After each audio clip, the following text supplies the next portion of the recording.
आदिवासी, जय आदिवासी. तुम्हाला काय वाटलं आम्ही येणार नाही का? आमच्या आरक्षणावर जर वाकडा डोळा करशाल तर डोळ्या काढू व्हायचा तेवढी.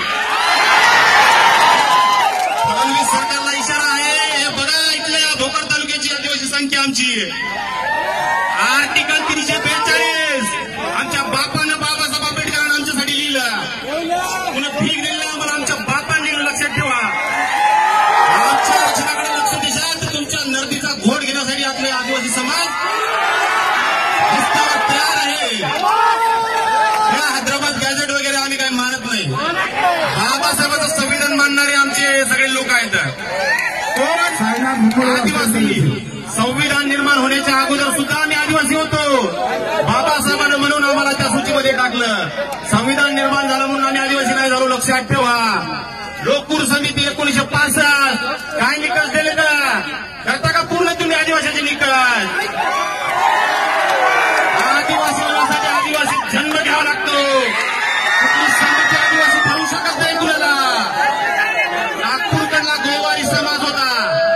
2000 सालीपासून प्रयत्न करतात आदिवासी होण्यासाठी, होऊ शकले नाही. किती मुख्यमंत्री झाले, किती सरकार झाले, परंतु आदिवासी होणं एवढं सोपं नाही. त्याच्यासाठी आदिवासी जन्मच घ्यावा लागतो. या जातीवादी सरकारला माझा इशारा आहे, या मनोवादी सरकारला इशारा आहे.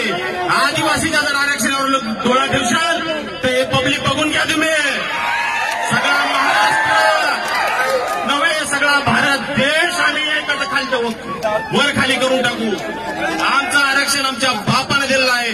आमची फक्त एक पिढी जर शिक्षणात पुढे गेली तर तुमच्या डोळ्यात आमचं आरक्षण खपाले का? आमचं आरक्षण तुमच्या डोळ्यात खपाले का? आमचे आश्रमशाळेचे प्रश्न, आमचे वसतिगृहाचे प्रश्न, आमचे विशेष भरतीचे प्रश्न, आमच्या जागा बोगस लोकांनी खाल्ल्या त्याच्यावर यांचं लक्ष नाही. परंतु आमच्या आरक्षणात घुसवण्यासाठी हे शासन लवकर पुढे करते लोकांना.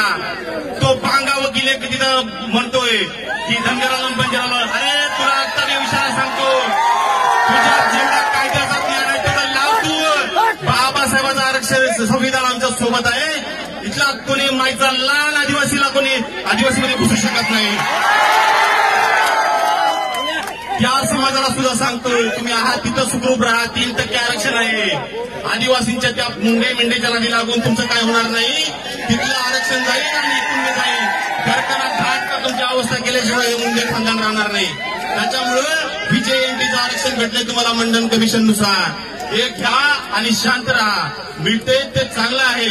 आदिवासीमध्ये आरक्षण घुसखोरी होऊ देणार नाही आणि ती खपवून घेतल्या जाणार नाही. त्यासाठी लक्षात ठेवा. त्याच्यामुळे एकच सांगतो, तुमको लढना होगा परिवर्तन के लिए, तुमको लड़ना होगा इस जातिवाद के खिलाफ, तुमको लड़ना होगा इस सत्ता के खिलाफ. मेरी माँ ने मुझे कह दिया, बेटा तेरा जन्म हुआ है आंदोलन के लिए. इसलिए जेव्हा जेव्हा गरज पडेल, जेव्हा जेव्हा आपल्या समाजावर असा अन्याय होईल, अत्याचार होईल, अशी समस्या निर्माण होईल, वेळच्या मोठ्या संख्येनं दुप्पट तिप्पट संख्येनं आज मी हजर झालं पाहिजे. एवढंच बोलतो आणि थांबतो. याच्यानंतर 6 ऑक्टोबरला नांदेडला